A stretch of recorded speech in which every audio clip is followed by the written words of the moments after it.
Mas Kering lagi kenapa? Gue lagi bertanya-tanya apakah kita, generasi muda Indonesia sudah siap menghadapi masyarakat ekonomi ASEAN 2020 yang akan kita bahas di episode berikutnya deh.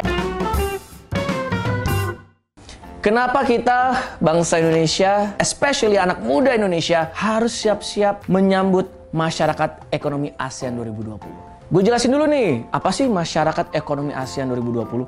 Ada perdagangan bebas antara negara-negara ASEAN tercinta. Bukan hanya di sektor perdagangan, karena juga meliputi sektor jasa juga. Misalnya contohnya ngegiring nalar, ada di episode buat Vietnam, Thailand. Kapung kap, kip kapung kip hap, versi Singapura. Welcome to new episode ngegiring nalar. Yang penting cross ASEAN, negara-negara ASEAN, semua bisa kemana-mana. Orang Indonesia bisa bekerja di semua negara ASEAN, tetapi semua warga negara di ASEAN juga bisa bekerja di Indonesia. Nah, gimana dong? Kita kudu siap-siap nih. Jangan sampai perusahaan swasta lokal atau perusahaan swasta internasional bukannya menggunakan tenaga kerja dari Indonesia, tapi malah udahlah ambil aja dari Singapura deh, dari Filipina deh, dari Thailand deh. Yang kita worried adalah tenaga kerja diambil bukan dari negara kita sendiri, tapi malah dari negara-negara ASEAN. Tapi tenang dulu, karena pasti ada syarat-syarat yang membuat tidak semua orang bisa langsung kerja di mana-mana lah. Ya gue nggak bisa kerja di mana, beberapa mungkin tidak memenuhi syarat sebelah sana. Atau orang-orang dari negara Thailand mungkin belum tentu bisa kerja di sini karena syarat-syaratnya belum terpenuhi. Tetapi bukan berarti anak muda Indonesia bisa leha-leha, leye-leye. Menurut gue menyambut 2020 itu sebetulnya seperti wake up call. Ayo kita bangun dari zona nyaman kita. Kita mulai rajin membaca lagi, belajar lagi. Misalnya kita punya keahlian apapun, asah lagi. Misalnya kita lumayan jago berbahasa Jepang atau lumayan jago berbahasa Inggris, asah lagi. Misalnya kita ahlinya dalam IT, asah lagi setajam mungkin. Apa lagi yang bisa kita lakukan?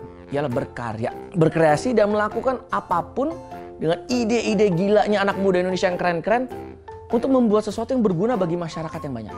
Contohnya nih, ada beberapa mahasiswa ITB yang menang ajang Microsoft Imagine Cup 2017 karena mereka membuat aplikasi pendeteksi hoax. Wah, ini dia nih. Nah, bisa juga nih manfaatkan kekayaan alam seperti Gusti Salsabila dan juga Sabrina Salwasabila. Mereka meneliti kulit kayu halaban yang ternyata bisa untuk obat amandel. Ada lagi karya buatan Vira Fatmasieva dan Brahmasto Rahman. Mereka bikin alat belajar braille mandiri. Masih banyak contoh-contoh yang lain, contoh-contoh hebat dari anak muda Indonesia. 2023 tahun lagi. Sudah saatnya kita meninggalkanlah kenakalan-kenakalan remaja kita. Karena masa depan persaingan lebih berat loh. Jadi sekarang sudah saatnya kita kerja lebih keras lagi, belajar lebih giat lagi. Jadi bangsa Indonesia, masyarakat Indonesia tidak akan kalah saingan di masyarakat ekonomi ASEAN 2020.